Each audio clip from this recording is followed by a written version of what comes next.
Hello, pile à l'heure et en tenue. C'est quoi ce t-shirt? T'as pas l'impression de viser un peu haut là?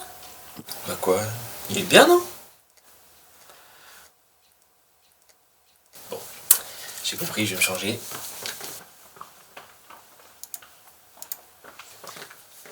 Tadam! C'est mieux comme ça? Non, c'est pas mieux, Maxime. Regarde, il est tout sale en plus. Ça se voit que t'as fait de la peinture avec. Bon, c'est vrai que j'abuse un peu. J'ai compris. Bon, j'y vais. À toutes. Ciao.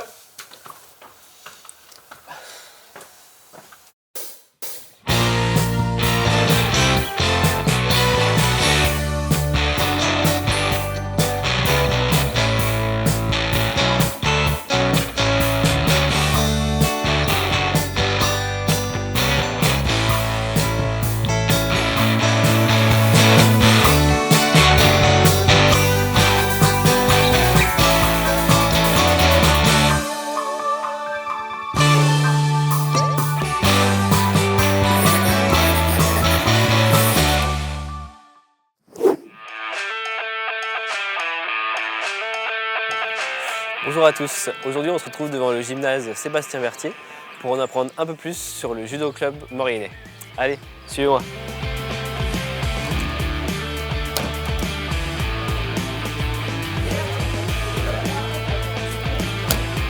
Alors c'est un club qui arrive à ses 65 ans. Il a été créé en fin 59, début 60 par René Mixa, jeune professeur parisien qui est arrivé à Maurienne. Donc première section Saint-Jean-de-Maurienne, et après il s'est développé sur Saint-Michel, Modane, Valloire, d'autres communes autour. Et maintenant Maurienne Judo fédère toutes ces sections de clubs pour faire un seul grand club. On tourne entre 350 et 400 licenciés. C'est un club qui marche bien, qui a une bonne durée de vie, puisqu'il y a une régularité de l'enseignement, une qualité de l'enseignement avec René Mixa. Et aujourd'hui avec son fils Edmond Mixa qui a repris le flambeau depuis pas mal d'années. Le maître René Mixa, son esprit, c'était à travers le judo, de former des jeunes avec le sport. Pas forcément faire des champions, mais faire des hommes, développer des valeurs, du respect. C'est cette tendance qu'on poursuit aujourd'hui, qu'Edmond, c'est de ne pas faire purement de la championnite. C'est relativement facile à faire gagner, mais éduquer les jeunes à travers la discipline, le code moral du judo, respecter l'autre, il y a des règlements. Et le judo, ça régularise un petit peu l'éducation. Okay. Et c'est important tout ça. Et aujourd'hui, on est dans cet esprit-là, ce qui ne veut pas dire qu'il n'y a pas de champion. À partir de là, celui qui veut être champion, il devient champion, il a les moyens de devenir champion, mais on ne fait pas que des champions.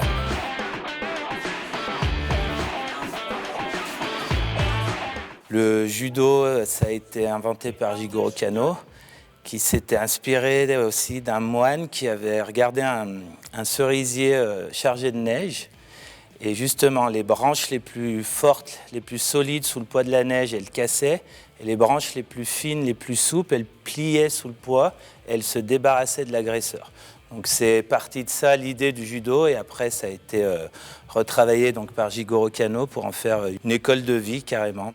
Donc le sport en lui-même, ça va être de faire tomber, projeter l'adversaire, de le maîtriser aussi au sol. Il y a plusieurs façons de gagner un combat de judo. Et en essayant au maximum d'utiliser la force de l'autre. On commence dès 4 ans avec de l'éveil judo pour les 4-5 ans. On va les amener sur le judo, mais avec beaucoup d'exercices de coordination, des roulades. Dans le judo, on va apprendre à chuter, donc c'est des choses qui vont servir aux enfants dans le judo et qui peuvent leur servir par la suite sur toutes leurs pratiques à côté. Après, on arrive à partir de 6 ans sur des vrais cours de judo où on va vraiment commencer à travailler les techniques, donc on reste sur un travail de chute. Et après, on va se préparer et pour la compétition et un peu pour tout.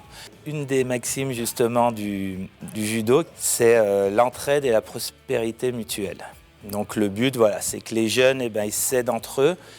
Les plus gradés, les plus grands vont venir aussi travailler avec des plus petits pour les corriger, leur donner des conseils.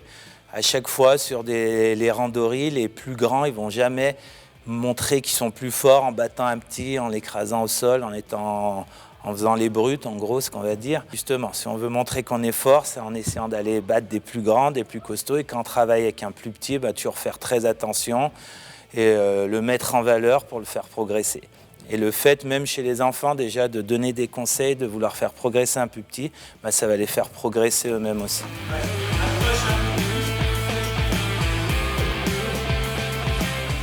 Donc tout à l'heure, moi je vais arriver sur le tatami et quelle sera la couleur de ma ceinture? Alors quand on commence le judo, on est ceinture blanche, tout le monde. Et puis après, voilà, on va apprendre justement les chutes, les roulades, les premières techniques pour passer petit à petit des grades. Donc à savoir qu'au tout début, au Japon, il n'y avait pas de toutes les couleurs comme il y a maintenant. Et ça a été inventé en France, hein, d'ailleurs, les couleurs, ça a été repris aussi au Japon. On dit qu'en est noir, on commence à être un vrai judoka. Donc nous, au judo, on commence toujours le cours, on va faire un petit salut. Esteban, il peut venir avec nous. Donc le salut, on va descendre à genoux. Les mains ici. Et quand je vais dire « Ré », c'est saluer. On pose les mains, on s'incline un petit peu et on se redresse. Et après, le salut debout, les talons se joignent. Ré. Très bien.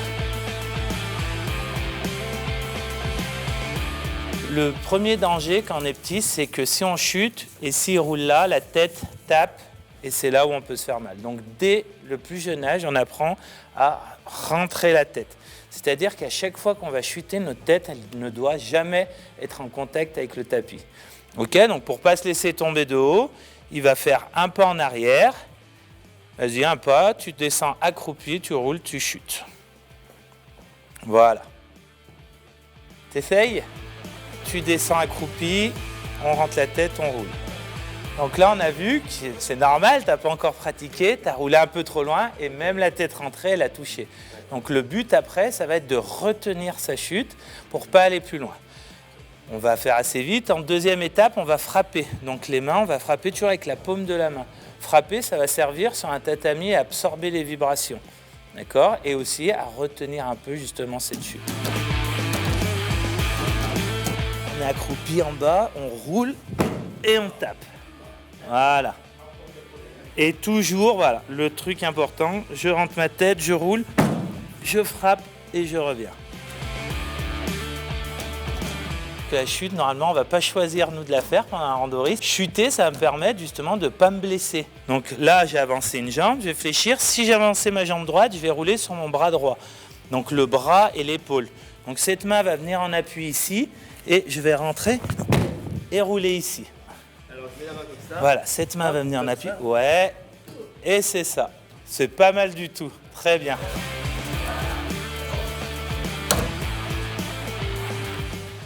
Mon partenaire, c'est une planche. Je vais le mettre en déséquilibre. Moi, devant, je vais être comme un mur. Donc, si le mur, la planche, elle est droite ici, elle est en appui. Si le mur, il rentre dans le sol, je vais fléchir, moi, pour passer sous le centre de gravité. Dès que j'arrive sous la moitié de la planche, elle va basculer. Donc, c'est ce principe qu'on va essayer de rechercher dans les randori, dans les techniques de projection.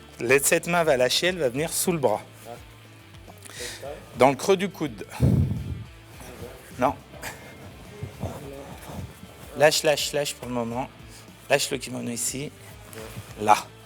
Pour verrouiller son épaule. C'est une projection, on va verrouiller l'épaule pour le projeter. Tu vas continuer de te tourner pour te mettre dos à lui. Les deux pieds sur la même ligne. Voilà.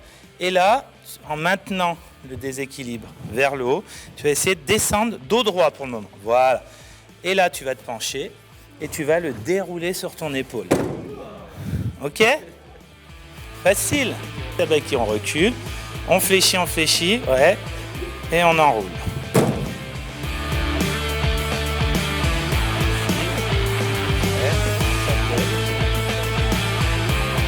C'est bon ? Bon allez, maintenant c'est mon tour, je vais te provoquer en duel.